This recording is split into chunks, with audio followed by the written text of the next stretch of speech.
সকালে ঘুম থেকে উঠে ব্রাশ ট্রাশ করে ফ্রেশ হয়ে কিচেনে এসেই আমার ফার্স্ট কাম হলো পানি গরম করা। পানি গরম করে আমি আগে এক ফ্লাক্স ভরে রাখি, তারপরে জগের মধ্যে হলো নর্মাল পানি আর গরম পানি মিক্স করি খাওয়ার জন্য। তো সেটাই করে নিলাম। আমি ব্রেকফাস্ট করার জন্য বানাবো চিতই পিঠা। তো চিতই পিঠার গুলাটা আমি উষুম গরম পানি দিয়ে গুলে নিলাম, কারণ ফ্রিজে রাখছি গুঁড়াগুলা, শুকায়ও নাই আর কাঁচা গুঁড়াও না, বহুত দিনই করছি, মানে এক সপ্তাহের মতো হয়েছে করে রাখছি। তো কুসুম গরম পানি দিয়ে গুলে নিলে পিঠাটা ভালো হয়। আর ওই পাশে চা বসিয়ে দিলাম, চা বানাবো। আর আমি চিতই পিঠা চা দিয়ে খাইতে বেশি ভালোবাসি। আমার হাজব্যান্ড কিন্তু সবজি দিয়ে খায়, ডাল দিয়ে খায়, কিন্তু আমি চা দিয়েই খাবো। তো তার জন্য আমি দুধ চা করে নিব। দুধ চা দিয়ে মানে চিতই পিঠা খাইতে ভালোই লাগে। আর আমার চিতই পিঠাটা কীরকম হয় সেটাও আপনাদের সাথে শেয়ার করব। তো তার আগে আমি মেশিন থেকে কাপড়গুলা বের করে নিলাম, মানে রাতে কাপড় দিয়ে রাখছিলাম, হয়ে আছে, এখন বের করে বাইরে রেখে দিব। একটু পরে রোদ উঠলে আমি মানে রোদের মধ্যে মেলে দিব। তো কাল আমি টাপ ক্লিন করছিলাম, ভিতরটা দেখিয়ে দিতেছি আপনাদের কতটা পরিষ্কার হয়েছে। দেখেন টাপ ক্লিন করার পর মানে চিকচিকা হয়ে যায় ভিতরের স্টিলটা, খুব পরিষ্কার হয়েছে। আর কয়দিন পরে পরে যে রাবারটা যে দেখতেছেন এখান দিয়ে মুছতে লাগে, না হলে কাপড় ধোয়া পানিগুলা, লেত্রা পানিগুলা ওই দিক দিয়ে মানে বেরিয়ে যায়, আর লেত্রাগুলা ওই জায়গা দিয়ে মানে লাইগা থাকে। তো সেগুলো যদি মানে ভালো কাপড় দিয়ে মুছে নেন তো পরিষ্কার হয়ে যায়। তো একটু লেগেছিল, আমি পরিষ্কার করে নিলাম। কালকে টাপ ক্লিন করার পর আমি সেটা মুছতে ভুলে গেছিলাম, তো আজ আমি সেটা মুছে নিলাম। তো এখন আমি চিতই পিঠাগুলো করব। কাপড়ের বালতিটা বাইরে রেখে আসলাম। তো ফার্স্ট মানে আমি খাবো, এখন আমার হাজব্যান্ড ওঠে নাই, মেয়ে ওঠে নাই, কেউ ওঠে নাই।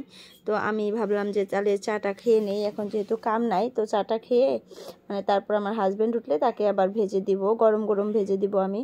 আর দেখেন আমার পিঠাটা আপনারা দেখেন কত সুন্দর হয়েছে, জালি জালি, হাজারটা জালি হয়েছে। আর তলেও দেখেন মানে লেগে ধরে নাই, পড়েও নাই। বহুত মানুষ আছে মানে গ্যাসের মধ্যে চিতই পিঠা করতে পারে না, আমিও পারি নাই ফার্স্ট। আমি যখন মানে চিতই পিঠা করছিলাম গ্যাসের মধ্যে, মানে বুঝি নাই, গরম পানি দিয়ে গুলাটা গুলি নেই, পিঠা হয় নাই, কাঁচা কাঁচা থাকছে। তো তারপর আমি ইউটিউব দেখে শিখে গেছি যে গরম পানি দিয়ে মানে পিঠাটা গুললে ভালো হয়। আরও কেউ আছে বেকিং পাউডার দেয়, বেকিং পাউডার দিলে আরও বেশি ভালো হয়। তো আমি না দিয়েই সুন্দর হয়, যেহেতু বেকিং পাউডার আর দিই না। দেখেন কত সুন্দর হয়েছে, দুধ চার মধ্যে ভিজিয়ে খেতেছি, খুবই টেস্ট লাগতেছে। তো এরকম করে বানিয়ে মানে বাসায় ট্রাই করে খাবেন আপনারা, খুবই স্বাদ লাগে। আর দেখেন এই পাশেও জালি জালি হয়ে গেছে, পুরো জালি জালি, আর ভিতরে মানে দুধ চা ঢুকে যায়। তো খাইতে তো মজা লাগবেই, তাই না? দেখেন তো কত সুন্দর হয়েছে। আর কি গরম পানি দিয়ে গুললে একটু নরম হয় পিঠাটা, বাট কোনো সমস্যা নাই, খাইতে ভালো লাগে। তো আবার ছেলেকে ভাত টাত খাওয়াইয়া তাকে স্কুলে রেডি করাইতেছি, কাপড় পরাইয়া দেই। ভাত খাওয়ানো কমপ্লিট। আজ তাকে নিরামিষ সবজি দিয়ে খালি ভাত খাওয়াইছি। সে মানে ভাত খাইতে চায় না, মানে সবজি দিয়ে ভাত খাবে না, মানে ডিম মাছ মাংস এগুলো লাগে। তো আমি জোর জবরদস্তি আজকে 3-4 বার মুখে দিলাম ভাত, সবজি দিয়েই খালি, ডিমও ভাজি নাই, মাছও ভাজি নাই, কিছু করি নাই আজকে।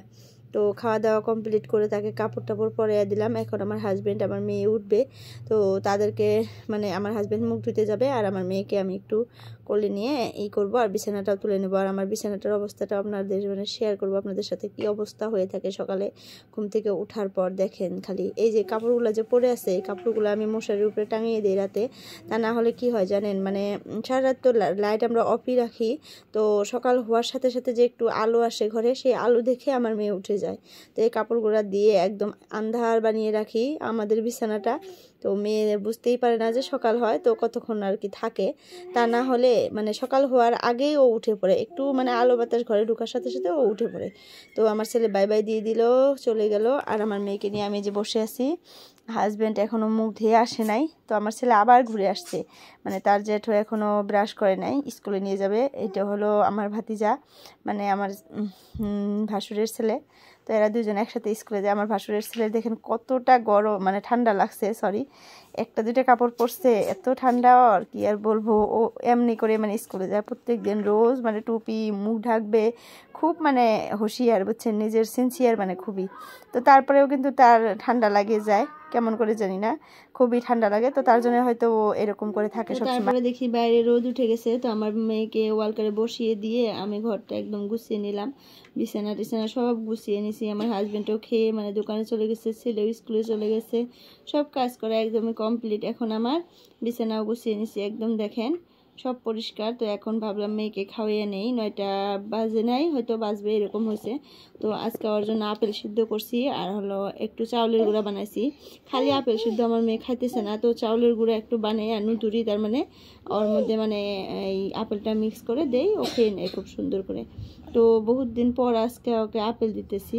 তো তারপর সব কাজকর্ম শেষ, দুপুরের খাবার খাইতেছি। বেগুন, মাছ, আলু দিয়ে রান্না করছিলাম আর শাক ভর্তা করছিলাম। তো আজকের জন্য এতটুকু। বাই বাই, আল্লাহ হাফেজ। সবাই সুস্থ থাকবেন, ভালো থাকবেন।